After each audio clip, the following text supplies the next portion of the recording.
Hey there, it's Cory Doctorow, and this is the Cory Doctorow podcast. And today, once again, I'll be reading to you from my 2005 novel, Someone Comes to Town, Someone Leaves Town, published originally by Tor Books, to be republished in the UK this summer by HarperCollins Voyager.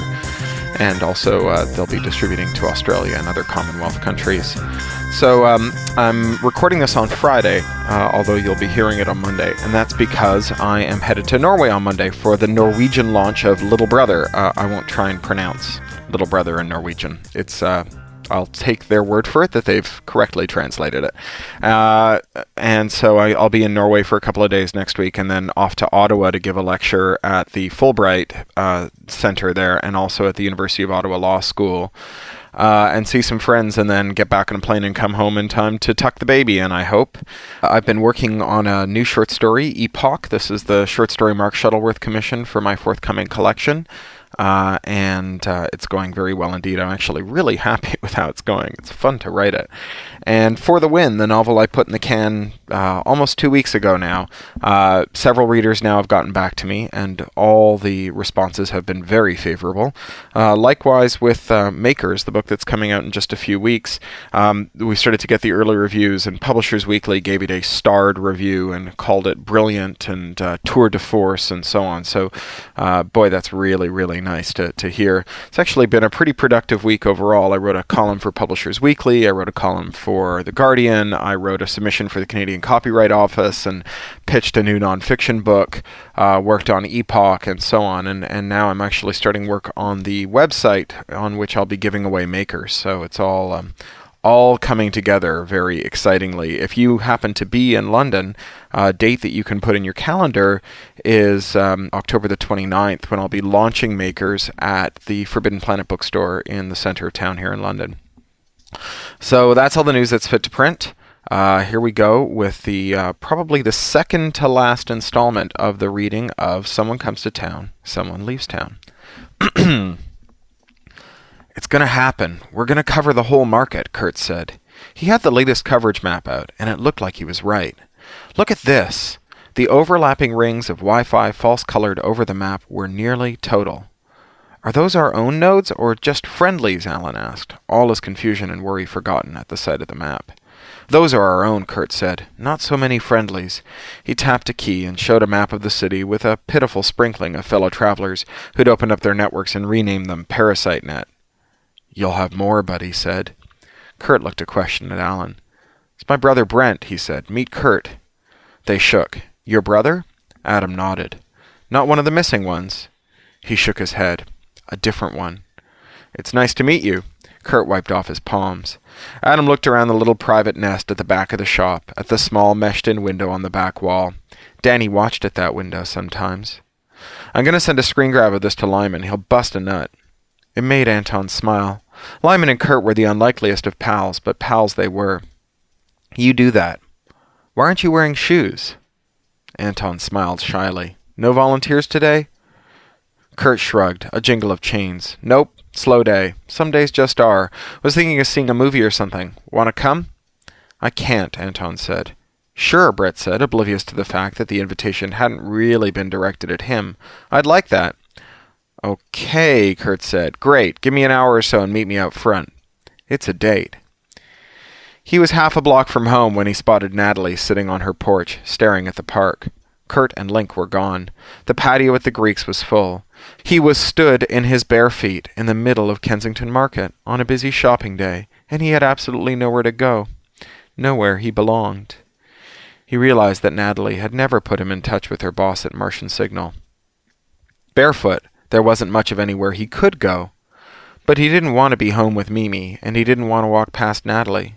Barefoot, he ended up in the alley behind Kurt's again, with nowhere to go. Blake and Kurt got back around supper time, and by then Alan had counted every shingle on the roofs of the garages, had carefully snapped the sharps off of 2 syringes he found in some weeds, and then sat and waited until he was ready to scream. Blake walked confidently into the shop, through Kurt's nest, and to the back door. He opened it and smiled at Adam. Come on in, he said. Right, Alan said. How was the movie? It was fine, Kurt said. Incredible, Bert said. I mean, incredible. God, I haven't been to the movies in 10 years at least. So loud. Jesus, I've never heard anything like that. It was just A&E, Kurt said. Asses and explosions. Alan felt a wave of affection for his friend, and an indefinite sadness, a feeling they were soon to be parted. Kurt stretched and cracked his knuckles. Getting time for me to go out diving. Let's go get some dinner, okay? Andy said to Brad. Good night, guys, Kurt said, locking the door behind them. I'm sorry, she said. There had been 5 minutes of near silence on the line, only the girl crying in the background at his end. She wasn't sure if he'd set the phone down or if he was listening, but the sorry drew a small audible breath out of him. I'm really, really sorry, she said, and her hands felt sticky with blood. God, I just wanted to save you. Mimi was back in bed when they got home. Alan took a shower and scrubbed at his feet, then padded silently around the shuttered bedroom, dressing in the dark. Mimi made a sleepful sound. I'm making dinner, he said. Want some? Can you bring it up here? She said. Yeah, sure. I just can't face... She waved a hand at the door, then let it flop down to the bed. It's all right, babe, he said. He and Brad ate dinner in silence in the kitchen, boiled hot dogs with cheese and sliced baby tomatoes from the garden, and lemonade from scratch. Bradley ate 7. Mimi had 3 bites out of the one that he brought up to her room, and when he went up to collect her plate, she was asleep and had the covers wrapped snugly around her. He took a spare sheet and a blanket out of the linen closet and brought it downstairs and made up the living room sofa. In moments, he was sleeping. This night, he was keenly aware of what had roused him from sleep. It was a scream at the back of the house, a scared, drunken scream that was half a roar. He was at the back door in a moment, still scrubbing at his eyes with his fists, and Bennett was there already. He opened the door and hit the switch that turned on the garden lights, the back porch lights, the garage lights in the coach house. It was bright enough. There's the alarm clock. It's 10:30 here in London.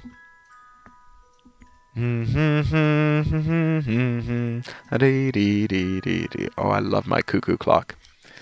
It was bright enough to dazzle him, but he'd squinted in anticipation. So it only took him a moment to take in the tableau. There was Link on the ground, splayed out and face down, wearing boxer shorts and nothing else, his face in a vegetable bed in the next-door yard. There was Krishna standing in the doorway, face grim, holding a hammer and advancing on Link. He shouted, something wordless and alarmed, and Link rolled over and climbed up to his feet and lurched a few steps deeper into the postage-stamp-sized yard, limping badly. Krishna advanced 2 steps into the yard, hammer held casually at his waist. Alan, barefoot, ran to the dividing fence and threw himself at it, going up it like a cat, landing hard and painfully, feeling something small and important give in his ankle. Krishna nodded cordially at him, then hefted the hammer again. Krishna took another step toward Alan, and then Natalie, moving so fast that she was a blur, streaked out of the back of the door, leaping onto Krishna's back. She held there for a minute, and he rocked on his heels, but then he swung the hammer back, the claws first. It took her just above her left eye, with a sound like an awl punching through leather, and her cry was terrible. She let go and fell over backward, holding her face, screaming. But it was enough time, enough distraction, and Alan had hold of Krishna's wrist. Remembering a time long ago, he pulled Krishna's hand to his face, heedless of the shining hammer, and bit down on the base of the thumb as hard as he could, until Krishna loosed the hammer with a shout. It grazed Alan's temple, and then bounced off his collarbone on the way to the ground, and he was momentarily stunned.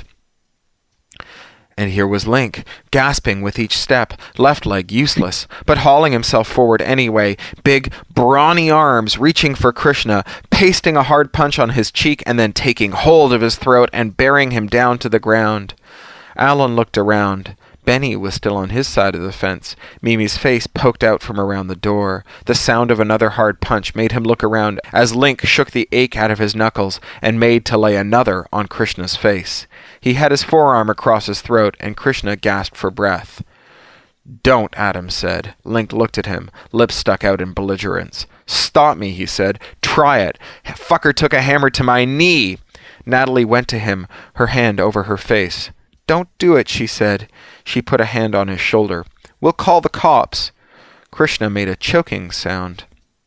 Link eased up on him a little, and he drew a ragged breath. "Go ahead and call them," he rasped. Alan took a slow step back. "Brian, can you bring me the phone, please?" Link looked at his sister, blood streaming down her face, at Krishna's misshapen nose and mouth, distorted into a pink, meaty sneer. He clenched each fist in turn. "No cops," he said. Natalie spat. "Why the hell not?" She spat again. Blood was running into her eye, down her cheek, into her mouth. "The girl, she's inside. Drunk. She's only 15. Alan watched the brother and sister stare at one another. Blaine handed him the phone. He hit the speed dial. "I need a taxi to Toronto Western Hospital at 22 Wales Avenue at Augusta," he said. He hung up. "Go out front," he told Natalie. "Get a towel for your face on the way." "Andrew," she said. "I'll call the cops," he said. "I'll tell them where to find you." It was as she turned to go that Krishna made a lunge for the hammer. Billy was already kicking it out of the way, and Link, thrown from his chest, got up to one knee and punched him hard in the kidneys, and he went down. Natalie was crying again. "Go," Alan said gently. "We'll be okay." She went. Link's chest heaved. "I think you need to go to the hospital too, Link," Alan said. The injured knee was already so swollen that it was visible like a volleyball beneath his baggy trousers. "No," Link said. "I wait here." "You don't want to be here when the cops arrive," Alan said. Krishna, face down in the dirt, spat. "He's not going to call any cops," he said. "It's grown-up stuff, little boy. You should run along." Absently, Link punched him in the back of the head. "Shut up," he said. He was breathing more normally now. He shifted and made a squeaking sound. "I just heard the cab pull up," Alan said. "Brian can help you to the front door. You can keep your sister company. Get your knee looked at." "The girl," he said. "Yes. She'll be sober in the morning and gone." "I'll see to it," Adam said. "All right?" Brian helped him to his feet and toward the door, and Andrew stood warily near Krishna. "Get up," he said. Mimi, in his doorway across the fence, made a sound that was half a moan. Krishna lay still a moment, then slowly struggled to his feet. "Now what?" Krishna said, one hand pressed to his pulped cheek. "I'm not calling the cops," he said. "No," Krishna said. "Remember what I told you about my brother? I made him. I'm stronger than him, Krishna. You picked the wrong Dracula to Renfield for. You are doomed. When you leave him, he will hunt you down. If you don't leave him, I'll get you. You made this situation." Billy was back now, in the doorway, holding the hammer. He'd hand it to Adam if he asked for it, and he could use it. After all, once you killed your brother, why not kill his Renfield, too? Krishna looked scared, a little scared. Andrew teased at how that felt and realized it didn't feel like he thought it would. It didn't feel good. "Go, Krishna," he said. "Get out of this house, and get out of my sight, and don't ever come back again. Stay away from my brother. You will never profit by your association with him. He is dead. The best that he can do for you is make you dead too. Go." And Krishna went, slowly, painfully. He stood and hobbled to the front door. Mimi watched him go, and she smiled once he was gone. Benny said, "Kurt's shop is on fire." They ran, the two of them, up Augusta, leaving Mimi behind, wrapped in her blanket. They could smell the smoke as soon as they crossed Kensington, and they could see the flames licking out of the dark black clouds just a moment later. The smell was terrible, a roiling chemical reek that burned the skin and the lungs and the eyes. All those electronics, crisping and curling and blackening. "Is he in there?" Alan said. "Yes," Barry said. "Trapped." "Call the fire department," Andrew said, and ran for the door, fishing in his pocket for his keys. "Call 911. He got the door open and left his keys in the lock, pulling his shirt up over his head. He managed to step into the building, 2 steps, and the heat beat him back. He sucked up air and ran for it again. The heat was incredible, searing. He snorted half a breath and felt the hair inside his nostrils scorch and curl, and the burning was nearly intolerable. He dropped down on all fours and tried to peer under the smoke, tried to locate Kurt, but he couldn't find him. Alan crawled to the back of the store, to Kurt's den, sure that his friend would have been back there, worn out from a night's dumpster diving. He took a false turn and found himself up against the refrigerator. The little piece of linoleum that denoted Kurt's kitchen was hot and soft under his hands, melting and scorching. He reoriented himself, spinning around slowly, and crawled again. Tears were streaming freely down his face, and between them and the smoke he could barely see. He drew closer to the shop's rear, nearly there, and then he was there, looking for Kurt. He found him, leaned up against the emergency door at the back of the shop, fingers jammed into the sliver of a gap between the door's bottom and the ground. Alan tried the door's push bar, but there was something blocking the door from the other side. He tried slapping Kurt a couple times, but he would not be roused. His breath came in tiny puffs. Alan took his hand, then the other hand, and hoisted his head and neck and shoulders up onto his back and began to crawl for the front door, going as fast as he could in the blaze. He got lost again, and the floor was hot enough to raise blisters. When he emerged with Kurt, he heard the sirens. He breathed hard into the night air. As he watched, 2 fire trucks cleared the corner, going the wrong way down one-way Augusta, speeding toward him. He looked at Billy. "What? Is Kurt all right?" "Sure, he's fine." He thought a moment. "The ambulance man will want to talk to him," he said, "and the TV people, soon." "Let's get out of here," Brad said. "All right," he said. "Now you're talking." Though it was only 3 or 4 blocks back to Adam's place, it took the better part of half an hour, relying on the back alleys and the dark to cover his retreat, hoping that the ambulance drivers and the firefighters wouldn't catch him here. Having to lug Kurt made him especially suspect, and he didn't have a single good explanation for being caught toting around an unconscious punk in the dead of night. "Come on, Brent," Adams said. "Let's get him home and put this one to bed, and then you and me can have a nice chat." "You don't want me to call an ambulance?" Kurt startled at this, and his head lolled back, one eye opened a crack. "No," Alan said. "No ambulances, no cops, no firemen. Just me and him. I'll make him better," he said. The smoke smell was terrible and pervaded everything, no matter which direction the wind blew from. Adam was nearly home when he realized that his place and his lover and everything he cared about in the entire world were also on fire, which couldn't possibly be a coincidence. The flames licked his porch, and the hot air had blown out 2 of the windows in the 2nd story. The flames were lapping at the outside of the building, crawling over the inside walls. No coincidence. Kurt coughed hard, his chest spasming against Alan's back. Alan set him down, as in a dream. As in a dream, he picked his way through the flames on his porch and reached for the doorknob. It burned his hand. It was locked. His keys were in Kurt's door, all the way up Augusta. "Around the back," Bentley called, headed for the fence gate.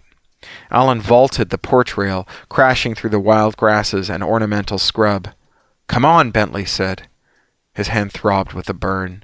The backyard was still lit up like Christmas, all the lights ablaze, shining through the smoke, the ash of books swirling in it, buoyed aloft on hot currents, fragments of words chasing each other like clouds of gnats. "Alan," Kurt croaked. Somehow he'd followed them back into the yard. "Alan." He held out his hand, which glowed blue-white. Alan looked closer. It was his PDA, stubby wireless card poking out of it. "I'm online. Look." Alan shook his head. "Not now." "Mimi. Somewhere up there was Mimi." "Look," Kurt croaked. He coughed again and went down to his knees. Arnos took the PDA in his hand and peered at it.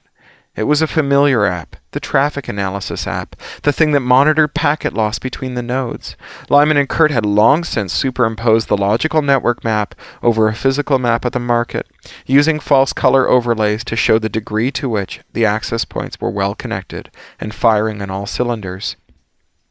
The map was painted in green, packets flying unimpeded through the empty nighttime market, and there, approaching him, moving through the alleys towards his garage, a blob of interference, a slow, bobbing something that was scattering radio waves as it made its way toward him. Even on a 3-inch screen, he recognized that walk. Davy. Not a coincidence, the fires. "Mimi," he called. The back window was blown out, crystal slivers of glass all around him on the back lawn. "Mimi!" Billy was at his side, holding something. A knife.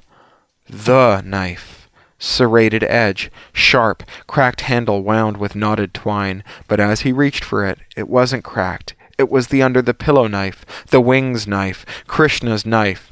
"You forgot this," he said, taking the PDA. Then Davy was in the yard. He cocked his head and eyed the knife warily. "Where'd you get that?" he said. Adam shifted his grip for slashing, took one step forward, stamping his foot down as he did it. Davy retreated a step, then took 2 steps forward. "He set the fires," Bentley said. "She's as good as dead. Cooked. Won't be long now. She'll be cooked." Darren looked at him for the first time. "Oh yes," he said. "That's about right. I never found you, no matter how I looked. You don't get found if you don't want to." Brent shook his head. "He set the fire. He used gasoline up the stairs so it would spread up every floor quickly." Aaron growled and lunged forward, slicing wildly, but Davy's scurry was surprising and fast and nimble. "You're going to stab me again? Cut me again? What do you suppose that will get you?" "He's weaker than he was then. We got 6 years then. He's weaker. We'll get 10 years. 20. Billy was hopping from foot to foot. "Do it!" Alan sliced and stabbed again, and the knife's point caught Danny's little bandy leg, like cutting through a loaf of stale bread, and Danny gasped, and he hopped back another step. "He gave you the knife, didn't he? He gave you the knife last time. Last time he took me to the schoolyard, and he showed me you and your girlfriend. He explained all about girlfriends to me, and taught me what it would mean once our secret was out. He taught me the words, taught me to say, 'pervert.' Remember, Billy? Remember how you taught me?" Andrew hesitated. "He taught me the ritual with your thumb tip, how to make the little U, and then he took it away from me for safekeeping. He kept it in one of the rabbit cages, around on the other side of the mountain. It's not there now. Have you seen it? Does he still have it?" "He never liked having a little brother, not me or the others, but he liked having that little thing around to torture." Billy hissed. "She'll be dead in minutes," he said. "In seconds, another one dead. His doing. Killed her, cut her up, buried her," Billy chanted. "Sliced her up and cut her up," he shrilled. Alan let the knife fall from his hands. Benny leapt for Danny, hands outstretched. Danny braced for the impact, rolled with him, and came up on top of him, small hands and Benny's eyes grinding. There were sirens out front now. Lots of sirens. A distant crash and a rain of glass fell about his shoulders. He turned and looked up into the dormer window of his attic 4 stories up. Mimi's head poked out from the window, wreathed in smoke, her face smudged and her eyes screwed up. "Mimi!" he cried. She climbed unsteadily onto the windowsill, perched there for a moment. Then she leaned forward, ducked her head, and slipped into the sky. Her magnificent wings unfolded in the smoke, in the hot ash, in the smoldering remains of all of Alan's life in human society. Her magnificent wings unfolded and caught the air with a sound he heard, and with a downdraft of warm air that blew his hair off his forehead like a lover's hand, smoky smell and spicy smell. She flew. The sirens grew louder, and she swooped over the yard. She gave 2 powerful beats of her wings and rose higher than the roof. Then she circled the yard in great loops, coming lower and lower with each pass. Davy and Benny watched her. Kurt watched her. Alan watched her. She was coming straight for him. He held out his arms, and she fell into them, enfolding them both with her wings, her great and glorious wings. "Come on," she said. Kurt was already limping for the alley. Benny and David had already melted away. They were alone in the yard, and the sirens were so loud now, and there were the reflections of the emergency lights bouncing off the smoke around them. "Come on," she said, and she put her arms around his waist, locking her wrists. It took 5 beats of her wings to get them aloft, and they barely cleared the fence, but they banked low over the alley, and she beat her wings again, and then they were gaining altitude, catching an updraft from the burning house on Wales Avenue, rising so high into the sky that he felt like he would fly to the moon. The day that Lyman and Kurt were on the cover of Now magazine, they dropped by Martian Signal to meet with Natalie's boss. Lyman carried the pitch package, color-matched, polyethnic, edgy and cool, with great copy. Natalie met them. She'd grown out her hair and wore it with bangs hanging over the scar in her forehead, just over her left eye, 2 punctures with little dents. 3 surgeries had cleared all the bone fragments from the orbit of that eye, and she'd kept her sight. Once she was out of the hospital, she quickly became the best employee Martian Signal ever had. She quickly became manager. She quickly undertook several improvements in the daily operations of the store that increased turnover by 30%. She slowly and reluctantly hired her brother, but his gimpy knee made it hard for him to bend down and reshelve, and he quickly quit. Kurt and Natalie hugged, and Lyman formally shook her hand, and then shook her boss's hand. It took less than an hour to convince her boss to let them put up their access point. On the way back, 3 different people stopped them and told them how much they'd liked the article, and swore that the first thing they'd do when they got home would be to open up their networks and rename them ParasiteNet. Lyman handled the thank yous for this, and Kurt smiled and fiddled with his PDA and watched the sky, looking for a girl with wings as wide as a house. I went to the house, she said, and he tended the fire, turning the yams in the coals and stirring the pot in which his fish stew bubbled. I went to the house, she said, resting up from the long flight she'd flown from Toronto to Craig's distant warm shores, far away from Kensington Market and Krishna and Billy and Danny. I went to the house, she said, and Andy worked hard to keep the grin off his face, for he'd been miserable during her long absence, and now he could scarcely contain his delight. I went to the house, and there was no one home. I had the address you'd given me, and it was just like you described it to me, down to the basketball hoop in the driveway. It was empty, but it was as I'd remembered it. They'd lived there. I'd lived there. You're right. That was the house. It was the house I'd lived in.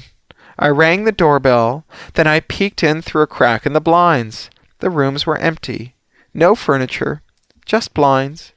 It was night, and no one was looking, so I flew up to the 3rd floor to the window I'd stared out of all those times. The window was unlatched, and I slid aside the screen and let myself in. The room was empty. No carpet. No frilly bed and stuffed animals, no desk, no clothes in the closet, no hangers.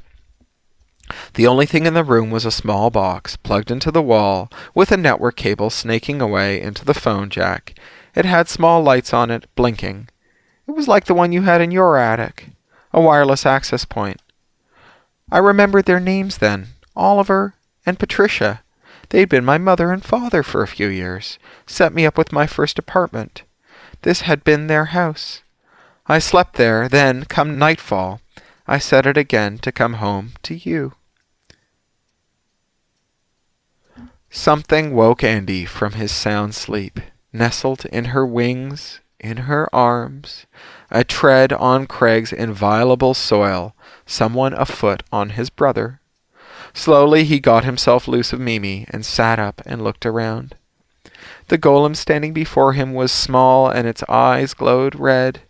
It bent over and set something down to the earth, a fur-wrapped bundle of smoked meat. It nodded at him. He nodded back. "Thank you," he said. Mimi put her hand on his calf. "Is it okay?" "It's right," he said, "just as it was meant to be."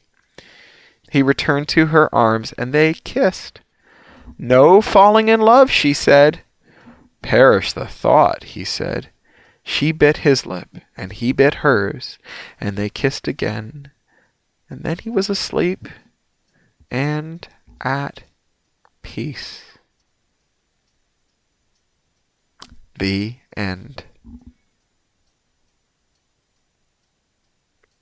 Well, I hadn't planned on reading that whole thing, but once I got started, I couldn't stop. You know, that's the first time I've read through that book since I wrote it. Thanks for coming along with me on the journey. Bye. You've been listening to the Cory Doctorow Podcast, licensed under Creative Commons Attribution, Non-Commercial, Share-alike US 3.0, or as Woody Guthrie put it in another context, this song is copyrighted in the US under seal of copyright 154085 for a period of 28 years, and anyone caught singing it without our permission will be a mighty good friend of ourn, because we don't give a darn. Publish it, write it, sing it, swing to it, yodel it, we wrote it, that's all we wanted to do. Many thanks to John Taylor Williams for mastering. That's Ryneck Studio, WRYNECK Studio @gmail.com. John Taylor Williams is a full-time self-employed audio engineer, producer, composer, and sound designer. In his free time, he makes beer, jewelry, odd musical instruments, and furniture. He likes to meditate, to read, and to cook. Talk to you next week.